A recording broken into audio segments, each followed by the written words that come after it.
nhóm mình đăng tha bonប្អូនយើងមួយចំនួនណាមួយចំនួនខ្ញុំគិតថាប្រហែលជាមួយចំនួនតូចទេបាទ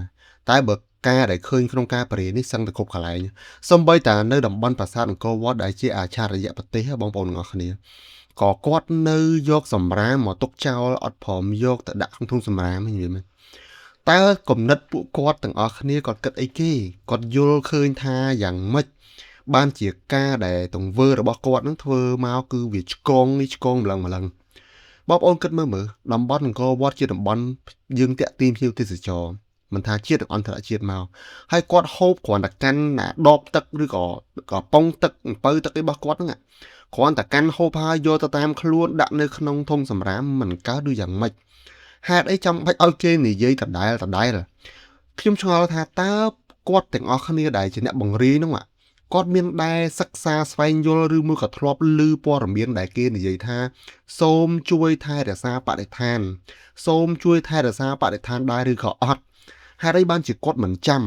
ខ្ញុំឆ្ងល់តើការគិតរបស់ពួកគាត់នឹងហេតុអីបានជាមិនចាំគ្រាន់តែរឿងប៉ុណ្្នឹងតើគាត់ចង់ឲ្យគេនិយាយតេះឌីលថ្មេះគាត់នឹងដល់ពេលណា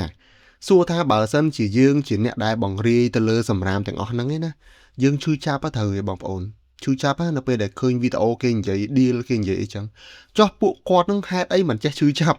ហេតុអីលឺហើយដឹងហើយមិនព្រមកែទម្លាប់ហ្នឹងបងប្អូនទាំងអស់គ្នា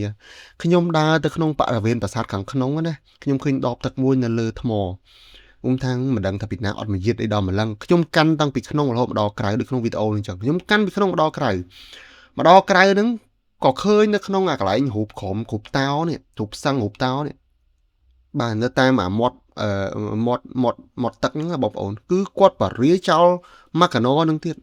អញ្ចឹងខ្ញុំឆ្ងល់ខ្ញុំថាមិនដឹងតែពេលណាគាត់កែអាចរិកអាក្រក់នឹងបានណាចង់ឲ្យគេតេះឌីលថ្មេះគាត់ដល់ពេលណាចឹងល្មមឲ្យបងប្អូនអស់គ្នាអើយបាទអ្នកដែលគាត់ជាអ្នកមានវិយាតមិនសូវល្អដែលគាត់ទុកសម្រាប់ចោលណាសូមកែវិយាតហ្នឹងទៅណាអាវិយាតអត់តម្លៃនេះគឺវាគ្មានតម្លៃតតែសោះកែទៅហើយកុំចង់រកភាពគោរពពីអ្នកដតីបើខ្លួនយើងវិយាតអន់អញ្ចឹង